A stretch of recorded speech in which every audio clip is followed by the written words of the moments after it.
He might get leapfrogged into second place if he doesn't win, if Firouzja takes his match. So Pragg still has a lot to play for, even if Magnus has won the tournament. And Magnus goes back to an opening he was playing earlier this week, and he's just asking to play the French defence, where he's at least saying, OK, I'm very flexible here. Praggnanandhaa does not take up the challenge and push the White King's pawn forward. Instead, we see a check. Very solid stuff. Are we going to see bishop takes bishop? Oh, we are. And, wow, Simon! What do you think about this move? Brilliant. Best move ever. F for forward, pushing the F pawn. And the reason you're so happy, Simon, for the viewers, is it's almost a Dutch defence now.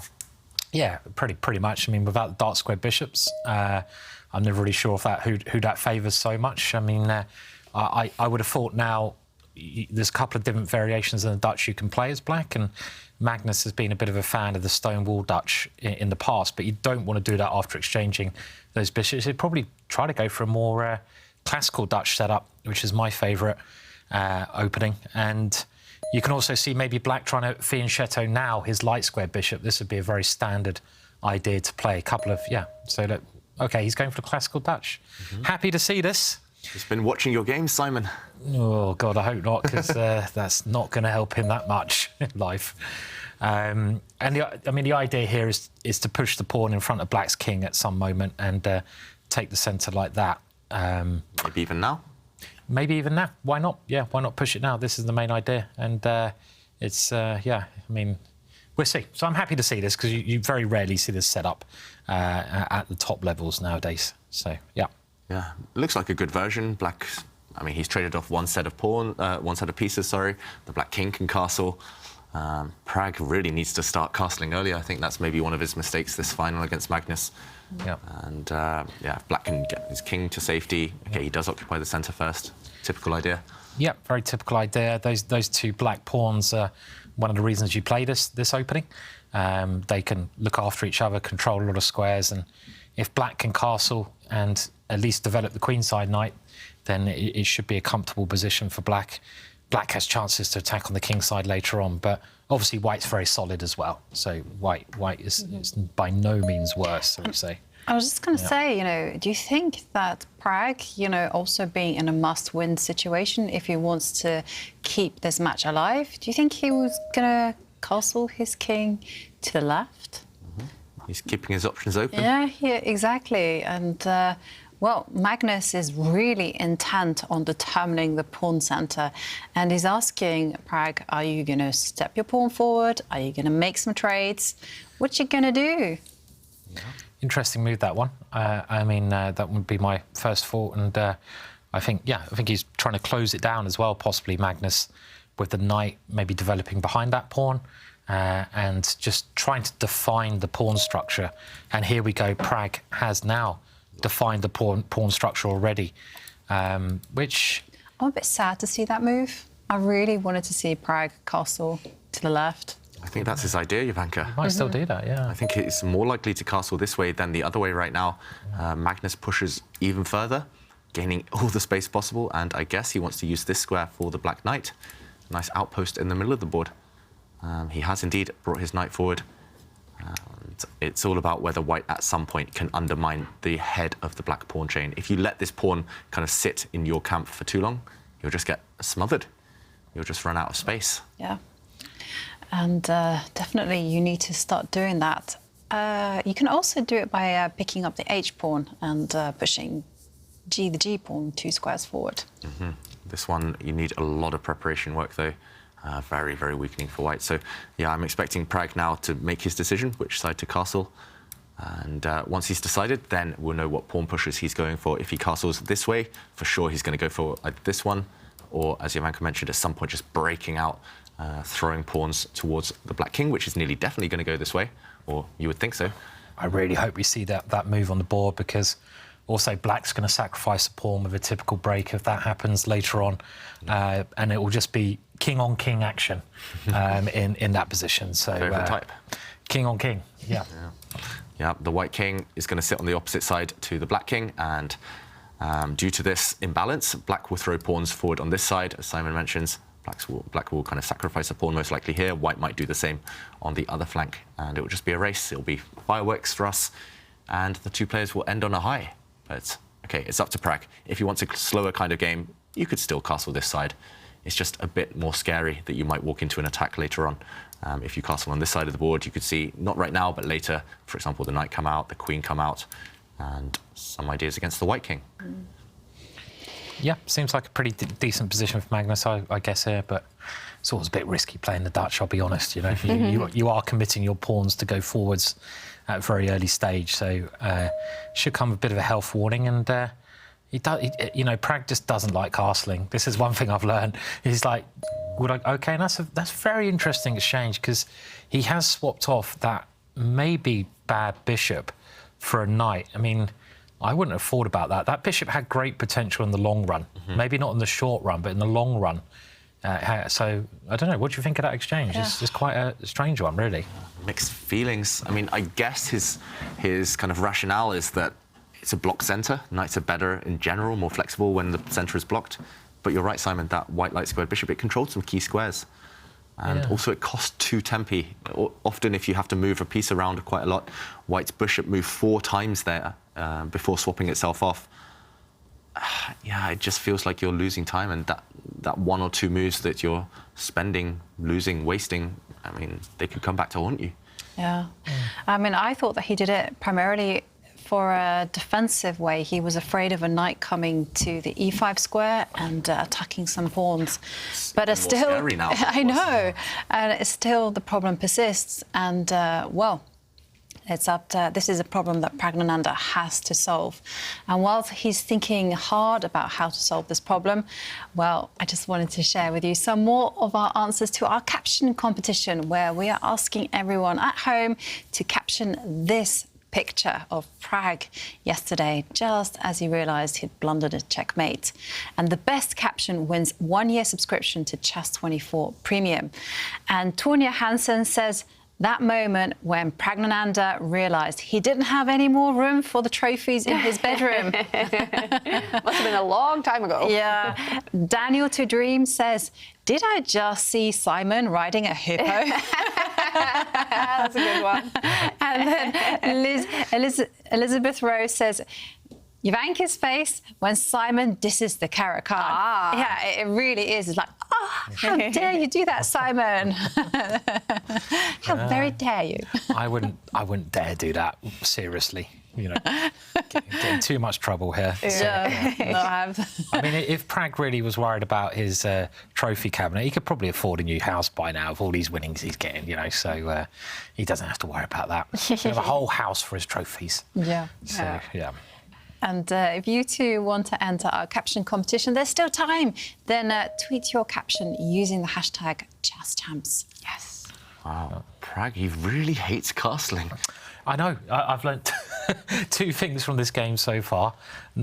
From Pragg's play, he doesn't like castling, and number 2, the Dutch is probably the best opening in the world, and you always get better positions as You black. already knew that though, Simon. I already knew that. Yeah, I did. That's not anything new, but I guess he's just playing like wait and see. But he's not really going to castle kingside now, and castling queenside also looks pretty scary. So is he going to leave that king there? I mean, there's already a knight jump which would stop castling, and I guess the reason this is not so bad for Pragg and the knight does come in is that you're only attacking with your knight at the moment, but black would want to open up more files to really get through to the king. I was just wondering whether he could kind of lock that knight out of the game and pick up an f-pawn, but OK, he's gone for moving the knight and insisting on a knight trade.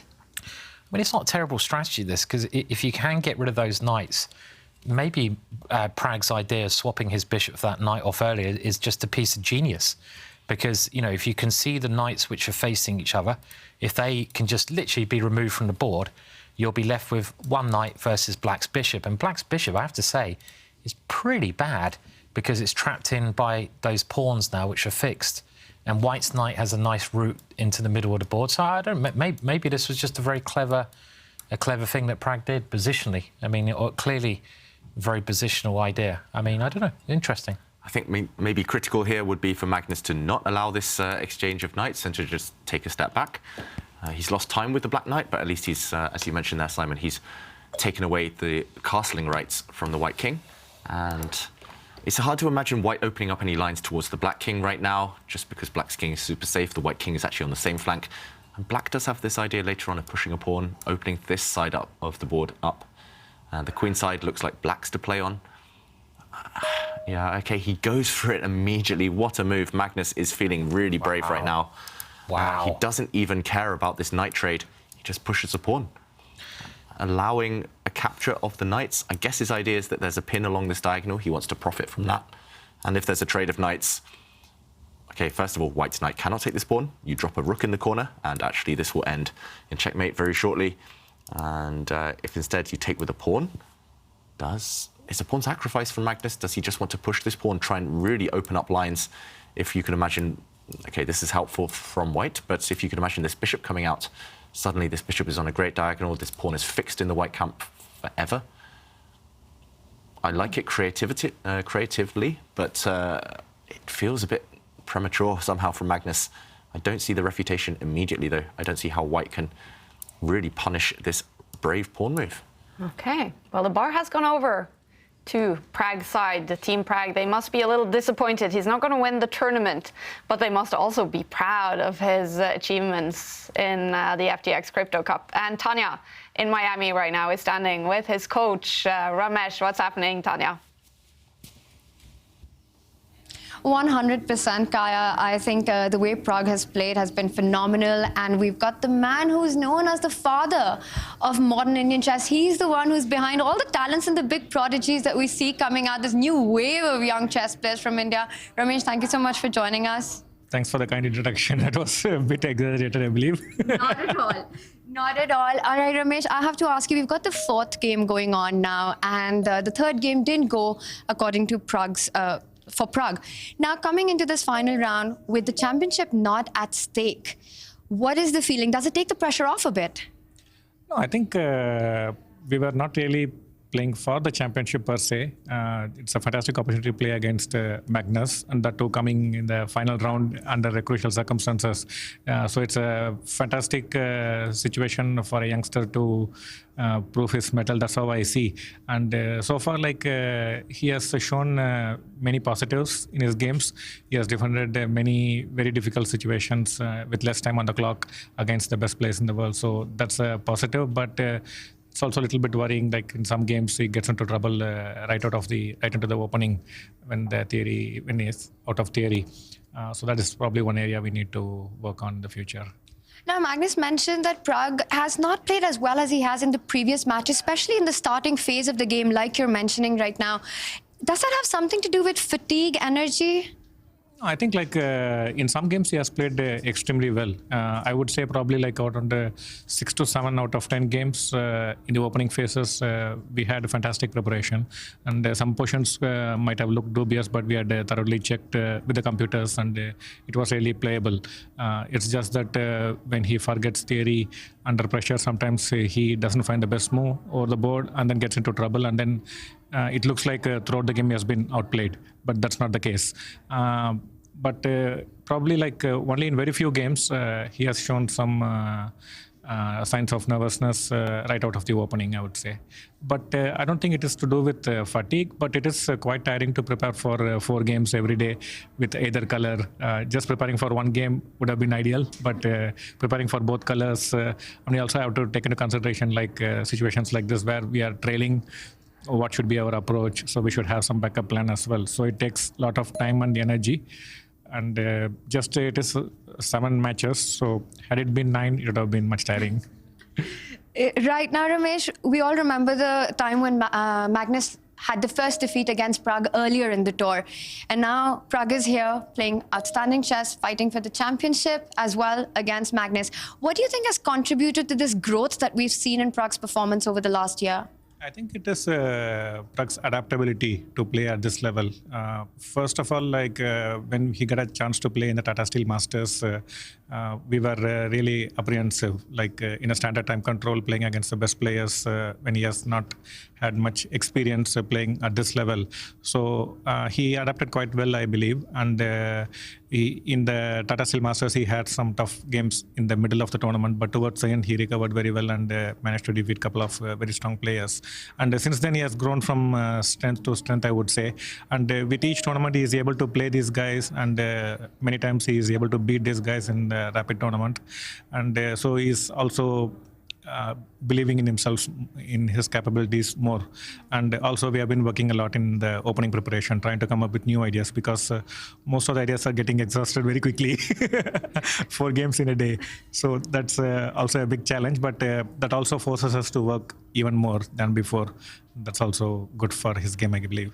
Ramesh, I want to ask you one thing. Now, of course, like you said, the players are playing 4 games in a row, requires a lot of opening ideas. And you also need rest. Now, while Pragg gets his rest, do you manage to get any sleep, or are you burning the night oil here? No. We realize, like, I'm not getting any younger with the passage of time. So I also need to recharge my battery so I can do my job efficiently. So we both are very particular about having a good night's sleep, irrespective of how the games go. We are very particular about it, and we have managed to successfully do it under very difficult circumstances also. None of us will complain lack of sleep during the tournaments. Right, and finally, Ramesh, the 4th game is on. I'm going to ask you, what do you think about the position? Has the opening gone the way that you were expecting? Magnus has played something out of the blue. D4, E6, E4, BB4 check was completely unexpected. But okay, he has played A3, F3, so we should expect the unexpected, I believe. But I think the opening went well. Probably when Magnus played C5, that's when I think Pragg's reaction of D5 probably is not the best. And after that, I have not seen the position, so I don't know really how it is currently. But I think probably D5 was not the best reaction. Maybe long castle or Rook D1, keep the tension, and then now I just think about it, even Rook D1, short castle, and then try to play on the dark squares would have been a better option, because early D5 allowed him Knight D2, Knight E5 with a tempo, threatening C4 and the Knight D3 check. It's very difficult to handle over the board with less time. So I just hope for the best. Hope for the best indeed. And we've got our 4th big game running, the man behind Pragg's success. And of course, no matter what happens, he's a champion already. Thank you so much, Ramesh, for joining us. Thank you. Absolutely, Tanya. The super team, Praggnanandhaa and Ramesh, they have come up with so many good ideas in this tournament, and Pragg came so close to winning the whole thing. We had a few moves in this game, David, and the bar is over to Pragg's side. Yeah, we've had a few moves, and irrespective of where the bar sits, it's just chaotic on the board. Magnus really doesn't care about pawns in this game. Simon there, just while Ramesh was being interviewed, he mentioned Magnus really enjoying himself, just throwing pawns, kind of going for the white king. This last couple of moves, maybe we can just jump in to kind of recap what has happened. And here, I mean, I'm not even going to count the pawns, but we predicted this position, Black trying to open up a diagonal for his bishop, maybe trying to open up a file for his rook. Pragg allowed this to happen. He brought his rook across, and after a trade of pawns, Magnus decided, okay, I'm not going to go from this angle yet. Instead, I'm going to go directly for the white king. He pushes forward, and after this happened, he brought his bishop out. Again, I'm slightly surprised he chose this square. Yes, he's attacking the rook, but I thought that it was part of White's plan anyway to push the pawn forward, just to create some breathing space for his king. And now Magnus is thinking. And okay, finally, I'll do a pawn count. White has 7 pawns. Black has only 5. So White's 2 pawns up. Can he cling on? That's the question. Right now, it's about this pawn. Maybe Black takes a step back. And the compensation lies in the fact that this pawn is so strong. White's king is very, very poorly placed, and open files for the black rook. Maybe a target later. Who would you pick here, guys, and why? Very surprised about Magnus's bishop move as well there, because you know, the only thing I can think he was trying to do here was some kind of sacrifice, like bringing the rook in, but it doesn't look like any sacrifice is working. I feel because you know in a position like this, which is incredibly sharp, where your material down, tempo, losing time, giving your opponent more time is the key thing, and this pawn move as you said, is probably something that white wants to play, because now the king can come forwards. It has another square. So I'm a little bit surprised by that. But saying all of that, I'm a great fan of giving up on my pawns and getting the initiative. You know, I love getting the initiative, and black has the initiative. White's king is misplaced. So practically speaking, I think this is probably easier for black to play. Black can just try to get his rooks in the game, keep some pressure up. I mean, but so hard to judge. I mean, if you didn't have the computer assessment here, you know, how could you know who's better in this position? Now, you're a bit of a pawn grabber, aren't you, Ivanka? I am. So are you going to take the white pieces? What percentage do you believe white is for winning this one? For winning this one? Yes. Oh, for winning this one, this one is a bit murky, actually. I'm not that clear on it. I would say 35% for winning. 35 for Yeah, white. because For white, okay. because I feel that this is so messy. Because, yeah, the king is pretty safe for now on the f2 square. But if that white knight is dislodged, well, then it's not safe anymore. Like you guys mentioned, if a rook gets on the E line and can come down to the E2 square, that is going to be curtains. And black's pawn on D3 is so strong. And there you go. He puts a rook on the open line. And how is how is white going to even challenge that? I mean, you have to step with the D rook. Big threat on the board. Yeah, because you can swap rooks then, and it will probably become very clear, David, after the next couple of moves, do you think, here? Yeah. Because white will either defend or not, basically. I mean, I wouldn't be surprised if the white knight steps back now. I'd be very happy to get that white knight back in the game. It looks offside. White's king does have a nice square to hide on. White's king can head towards the right. Magnus is not happy at all. I think he feels he's missed something. Maybe he feels he should have used the other black rook instead. Just because that black rook in the corner looks nice on an open file, but maybe it was more useful to keep two rooks close together towards the white king. Maybe he's annoyed with the bishop move because he's allowed white's king to step up, and he could have had the same position here with the white king not being able to allow the white rooks to connect. So you see the white rooks now connecting. He didn't need to allow this. So little things like this would annoy you, wouldn't you? And the problem is when you sacrifice pawns, and I get this quite a lot, or pieces, you have to play so accurately, because a lot of people assume it's much easier to attack than defend. That's not always the case, because if you don't keep the energy up, you're just 2 pawns down and you lose. So it's really easy to let any initiative just blow away, and that could also be something that is a danger here. I mean, I guess if the knight comes back, maybe we come in with a check, but then the king just comes out, yeah, and you think it's quite safe there, right? So, I mean, yeah. I don't really see anything that black can try, to be honest. No. Let's jump in, because there is this massive threat that we mentioned. The black rook wants to come down with a check. Yes, yeah. This has been prevented by white's knight stepping back, covering this key square. And as both of you mentioned, black's queen can now jump in with a check. Maybe this is what Magnus was relying upon, but now the white king just hides, and it's hiding behind 4 pawns. Looks super safe, and white remembers those 2 pawns up. And Magnus just instead pushes his h-pawn. Yeah. I think that there's a lot to be said as well for this move, just securing the light squared bishop, because whilst that pawn on d3 exists, then black will have compensation for those 2 pawns, because there's really not that much that white can do either. White is just really in reaction mode. Yeah, I mean, it could also be the rook thing you mentioned, David, because if you had that rook next to the black king, that could do the swinger, couldn't it? In these kind of positions. And that might be why he was cursing himself, that he's put the wrong rook in the middle of the board. So he could have used the other rook, as you mentioned, and when the knight comes back, you give a check. And either now or maybe after this pawn push, you could kind of lift the rook across and start going for the white king. But instead, we've seen a few moves. Let's jump back to the game. We did see, just if we rewind, white offer a trade of rooks. 1 set of rooks are off the board, but it has come at the cost of this key pawn on the edge. And Magnus gobbles that one up willingly with a check. The white king steps back. So he's only 1 pawn down now, Magnus. And as Ivanka mentioned, this pawn is still a bit of a nuisance to deal with later on, protected by the black bishop. Also, if the queens come off, we've seen this happen now 3 times to Pragg, but he might have rook and knight and rook against rook and bishop. He's lost 3 in a row of those types of endgames. If the queens come off, will he lose a fourth? David, do you know what he should do if he gets that ending? Tell us, Simon. Resign. Just resign. But I mean, White's position though is still so loose. I mean, is there a kind of a move that he can play just to kind of hold the fort?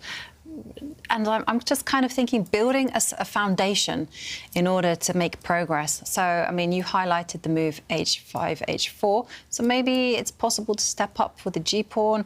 Just, I know it's ugly, I know it's, and then step up with the king and then use that as a way to propel forward. Because you have to bear in mind, Praggnanandhaa is in a must-win situation. Yeah, it doesn't look like the type of position where you can kind of guarantee that you'll kind of have a one-sided game. It's going to be Black trying to create things for the near future. It's just Pragg reacting, so it's about whether he can survive the onslaught, really. And it's looking really good for Alireza Firouzja in Game 4 against Levon Aronian. If he wins that game, he will win that match, take 3 points. And if Firouzja does that, that means Pragg, he will have to take this to tie-breaks, and he will have to win the tie-breaks against Magnus to take second place, to be the runner-up in the tournament. And again, sorry, Kai, I was just going to say hands. It looks like he needs to get a draw on the last game, but he looks like he's struggling a bit, right, Kaya? I think they're just on the according to the computer. Yeah. So he won a game today. They also won a game. They are tied before this Game 4. So close to taking it to tie-breaks and get that point that I think everyone agrees he deserves, because there's been some good chess from Hans. Just no points so far. And he played really well in the first 3 games today. Maybe he should have already won this match, Hans, but I just looked over there. Yeah, it's not looking good for the American player. And maybe that's something he needs to work on, as well as the kind of the mental side of things. Maybe also stamina. He's always starting well, ending poorly. That's a big part of becoming a better chess player. He can work on that as he gets a bit older. Meanwhile, the position here has changed, Ivanka. Yeah, I was just going to say it's swung massively, I think, in Black's favour. I mean, because when you compare the rook and now, look at what Black is doing. I mean, I think it's going to be all about this pawn on d3. Yeah, you think Black's passed pawn is... I think it's such a good pawn. I mean, you can't ever get rid of it. And again, White's knight is always a great defender. White's queen is holding things for now. Can Black up the pressure? There are weaknesses in Black camp, in the Black camp as well. It looks good, but maybe it's just visual right now. Yeah, but we always have to remind ourselves that one man, Praggnanandhaa, is desperate. He needs to win. Yeah. So he will probably be taking a lot more risks. And when I look at the clock situation, I see what a time difference. Praggnanandhaa just over 3.5 minutes. Meanwhile, Magnus, well, he's cruising with 10 minutes. Yeah, it's been lightning fast from the world number one. It looks like he just wanted to enjoy this game, choosing a bit of an unorthodox opening, taking big chances, throwing pawns forward, sacrificing. excuse me. Are you okay, Simon? Oh, I'm okay, yeah. Just a bit of coffee down the wrong way, I'm afraid. So We've all been there. yeah. Uphill struggle for Pragg on the board and the clock. Okay. Well, Magnus Carlsen enjoying himself, obviously, in this game. He's already won the FTX Crypto Cup. Pragg, he needs to come up with something clever to win this game and take it to tie breaks. And the Black bishop dropping back, just opening up the Black queen slightly more. Magnus, it feels like he's just sitting there. He is still a pawn down, so I would be worried if Black went for something too quick. It could backfire. So he's just sitting on the position, asking Pragg if he has any useful moves, and maybe the answer is no. Maybe White just has to sit and wait as well. Very hard for White to move the queen, very hard for White's knight to get back in the game, very hard for the White rook, which is passively defending a pawn. What do you think here? Will we just see Magnus take the practical approach and kind of bully Pragg because of draws? I think he's got so. draw odds. Yeah, I mean, it's very, like you say, it's very hard to find a plan for White. I mean, if White tries to activate anything, okay, he's trying to, he weakens something. Now the back rank is a little bit weak because the rook was covering the back rank. So it's a very good practical decision, isn't it? Just to wait until your opponent has to overpress. And I'd probably just put the rook down to the bottom rank now. It seems to improve the position somewhat, and then think about what to do. What to do next. Yeah. That's my strategy as well. Just play the move that wasn't that's now available to you that wasn't available before. Yeah, make the white king feel a bit uncomfortable. If you come down, you sneak in from behind with that black rook, and suddenly the white king is maybe in a mating net, so tactics will work in your favor. But there we see Magnus from behind, his head just bobbing along. I think he's listening to music now. No more podcasts, no more smiling. He's just shaking, swaying, enjoying the position. Yeah. I'd also be tempted just to put the bishop back to the square it came from. Just kind of go, what's next? What's next? Exactly. Maybe Prag's idea is to sacrifice the exchange. Maybe white just wants to get rid of that very dangerous pawn that you were talking about there. I'm not sure that's a winning attempt. Maybe it's just an attempt to bail out and get the danger off the position. But I wouldn't be surprised to see Magnus just kind of move his king up one square, just to a square it won't be checked. You love those moves so much, I don't don't know. you? I just, you know me, Simon. I know you. The little Petrosian king moves are I'm not sure it's a good strategy, but... No, I mean, again, just why not improve your king and see what white's trying to do here? Because if white is trying to sacrifice the exchange, prepare for it. There's not really much of a point behind that last move that white's played, really. And this is something I think, again, lots of people maybe watching the commentary, they probably fail to do a bit, looking at their opponent's last move and just working out what they're trying to do and just acting against their opponent's moves. I think most people are very tempted when they're playing chess, just from my experience of coaching in the past, to look at their plans a lot more than their opponent's plans. And if you want to immediately try to improve your own chess, just try to get into your opponent's mind, work out what they're trying to play, and try to stop their plans. You can win chess just by doing that. And I've noticed a lot of people jump up in strength by thinking in that way as well. Yeah, and Magnus thinking now for 2.5 minutes. Let's go to Miami, where the chess fans are following the action in the tournament. Kaya, chess has brought the world together and it's played such a big role in changing people's lives. Now, I've got somebody very special with us who's been doing a lot of work here in Florida, and Otis is here with us to tell us more about it. Absolutely. Thank you for having me. We have 954 Chess, and we do a lot of chess events in Broward County, which is right next door to Miami. We also do a lot of things in North Miami as well. We try to grow chess as much as possible, promote the game to as many people, and try to spread, not only the joy of chess, but also the benefits of it. It can really improve a lot of areas in our society, as far as with children, especially in more, let's say, impoverished communities that chess has brought a lot of good things to. Less fortunate children that get to learn how to play. It's very good for their critical thinking, improving just their social skills and everything else. It's a very positive thing that I think helps a lot of communities. And, we try to promote that and help to grow the chess community at large and bring exposure to chess in areas that otherwise wouldn't consider that as something, an activity that they enjoy. So, chess, I think, is rich in culture, and it's very diverse. And I think the more we try to promote it in places where it's not currently covered, I think is a great thing. So I really enjoy what you guys are doing here, and I think it's great for the chess community as well as South Florida. So. It's also great what you're doing here. Now, tell me one thing, that, we've got all these players from across the world, the biggest names in chess, the strongest grandmasters, but also these young upcoming talents who are probably going to be future world champions. What does it mean to Miami and to your club and to the kids there to watch these guys in action? Well, it's very inspiring. You got a lot of young, talented players from all over the world, and a lot of players, a lot of fans of the game, not even just players, but fans of the game, really look up to these guys. And to see them here in person, it's an amazing thing. And I think that a lot of people enjoyed. I think that the fans of chess, the children, that play the game, really respect these guys, really look up to them. And it's good to see them, in such a local venue. It's great, and I hope that they have more, of these events. Thank you so much, Otis, for the amazing work that you're doing for your community and using chess as a tool to make it a better place. Absolutely, thank you. Back to you guys. Absolutely, we are so much cheering for that. And Alireza Firouzja, he has now won his match against Levon Aronian. 3 points for him in that match means Pragg, he has to take this to tiebreaks and win the tiebreaks to take second place in the tournament. What is it looking like right now? Will he be able to win this game, Pragg? I mean, first of all, huge drama because Magnus has sacrificed a whole rook. Whoa.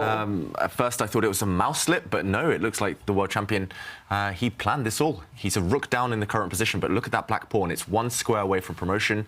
The white queen has been forced back to defend against it, and it's just about whether he can up the pressure now. The computer thinks it should be a draw, but for a human, this is hard to evaluate. There are ways maybe you can get at the white king. You can try to use the black queen to somehow force this this pawn through to promotion. What do you guys think? It's just pure calculation here, right? Yeah, I mean, I like the move one of you suggested. I can't remember who it was, but Queen E5 looks, maybe it's you, David, this move, because it also threatens bishop C2 in some positions, right? So that looks like a very clever idea, actually. Just to have a couple of multiple threats there, bishop C2 and just bringing the queen in, are both threats that are very scary, at least. How does white guard against this? You have to drop the rook back, I guess? Okay. Maybe this is the only way. Otherwise, I mean, this is just a winning threat. So I guess the rook drops back. Right, and at least this way you can capture and open up the white king, maybe, worst case scenario. But at least here, white would be out of danger. Black would be playing for the draw. I just have a sneaky feeling that it might, just because the evaluation bar says 0.0, the best play might end up something like this. The queen comes in, the rook moves somewhere across, and then black opens up the white king. And eventually we might just see the position repeat itself with some kind of draw. Although here it's still a bit scary for white with the black's bishop lurking. Yeah, it's still super complicated, but Magnus has this choice to make. If we go back to the current position, does he try this idea? Jovanka, you were mentioning maybe you could... The queen can also come to g3. You could sneak in from this angle, try to deliver a nasty check. If the white rook guards against that check by bringing itself across, maybe now you could... Now you do the h3, and this is messy stuff. And I think here, white probably, unless the king is running, which it may well be, but... Well, you've got bishop d3, haven't you, as well? Yeah. But that doesn't work. just thought it was a move, but... Maybe the king runs away. Maybe bishop c2, though. But maybe the queen can just carry on checking till her cards. So complicated. So complicated. Yeah. Let's just like it should be a draw here. Let Magnus work it out. That's his job, isn't it? There's no way, actually, for white's king to run away, so you just kind of force the draw. The position repeats itself. And Magnus, he has this one in his pocket. It looks like he can force the draw immediately with this idea from Jovanka, bringing the queen to this square, but maybe he's looking for more. It looks like black is so close to winning because this pawn is only 1 move away, but maybe the white queen just guards it sufficiently. And yeah, Magnus, he can't take too many risks. He is a rook down after all. He does drop his queen back, and now we're expecting the white rook to come to the bottom of the board. There we go. Pragg plays it instantly. He was calculating in Magnus's time, and at least this rook now, it did kind of cost the black pawn its life. And Magnus, he's fighting for a draw. White is a pawn up. Still some life left in the game. And the evaluation bar reacts. Magnus didn't go for the white king when he could have done. He could have forced the draw immediately. And look at this. The computer finds a really sneaky move to press the advantage. White's queen can actually kick away this bishop from its great outpost now just by stepping forward. Queen d2 according to the Stockfish. And if the bishop moves, then happy times. It cannot take this pawn due to a nasty double attack, a check. And you pick up the bishop on the next move. And of course, Pragg played it. And he played it. Wow. I mean, if there's one move. I mean, there's no perpetual here by, you got f4. I was thinking black can try checking multiple times, but it doesn't work. And this time you can block, Yeah. Magnus is in trouble. Yeah. Suddenly we might see playoffs in this match. Yeah. Pragg could still fight for second place. Wow, what a turnaround. Magnus had the draw in his pocket, but he played on and now fighting for his life. Yeah, and he's missed a couple of moves, hasn't he? I mean, this bishop in, he played very quickly, but it's just a blunder because now he's going to have to move the bishop again, and he's lost some important tempo, and he's pawned down.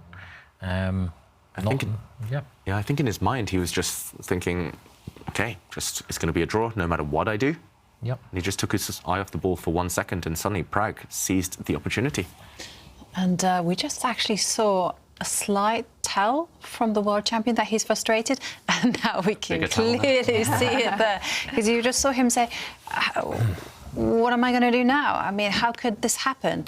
And goodness me, what a turnaround. I mean, it just looked like Magnus was playing superb chess, and now he's fighting for his life. And there we can see that he's considering putting his bishop on the f1 square, but then he kind of took it back. He's not sure about that.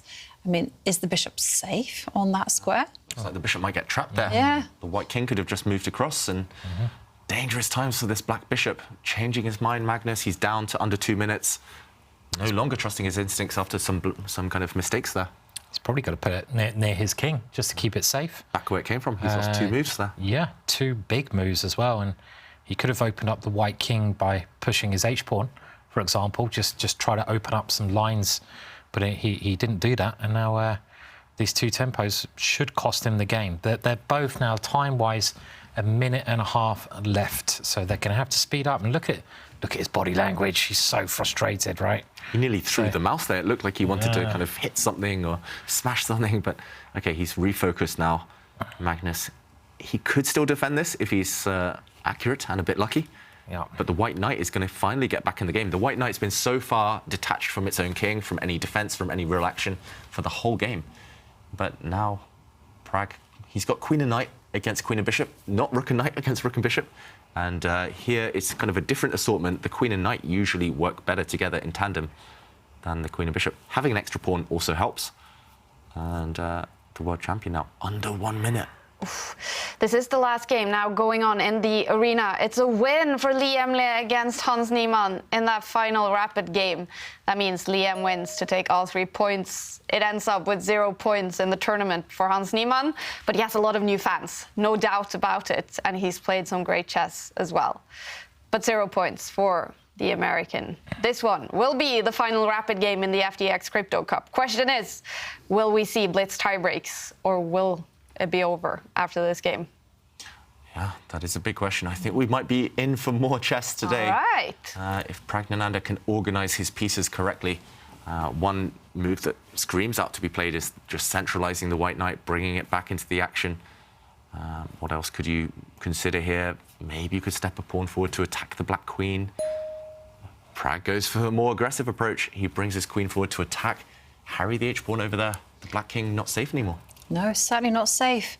And, well, how is black going to even defend that pawn? I mean, he has to step forward and give a check. Maybe. But then he leaves his king all abandoned. Yeah, maybe you could push this pawn and just trying to open up the white king, even if it costs you a second pawn here.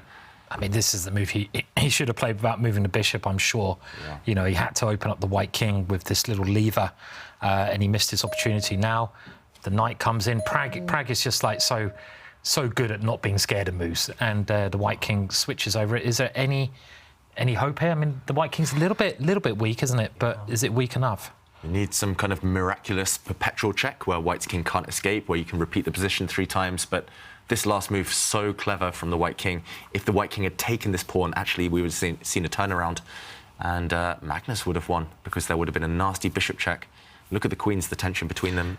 Magnus under 20 seconds as well. If you take the white knight, the black bishop would have fallen. So now 2 pawns up for Pragg. Where's the king running to? Can he just run up the board?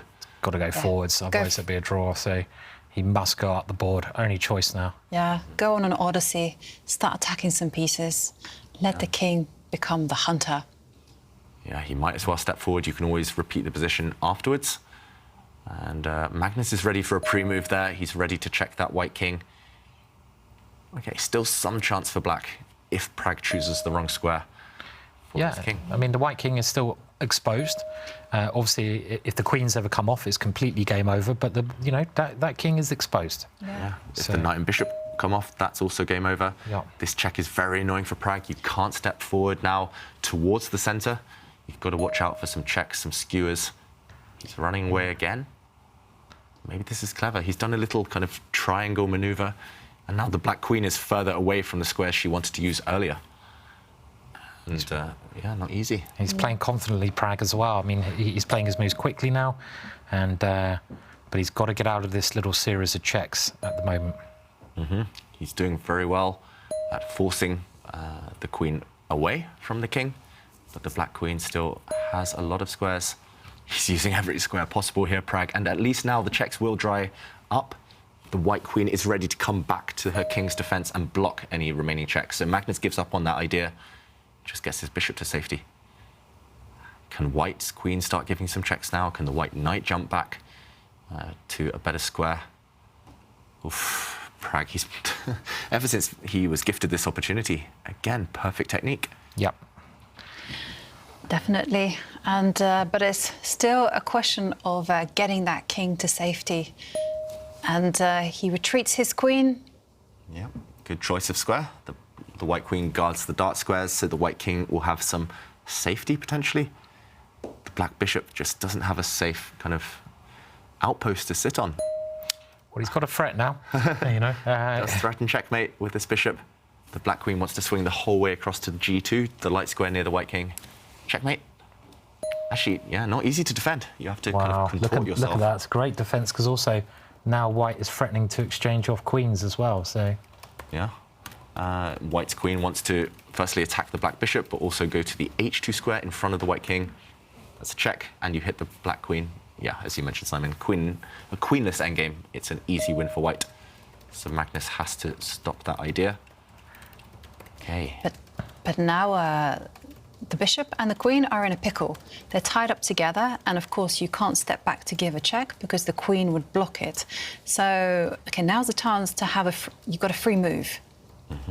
Now is the moment to move the knight. Threaten checkmate, why not? Exactly. Yeah. Yeah, stopping queen checks, and we do have a result. Praggnanandhaa has taken it to tie breaks. Wow, impressive. Oh, imagine if this would have meant he still had a chance to win the FTX Crypto Cup. He still has a chance now to take second place, though. Praggnanandhaa, a massive win against the world.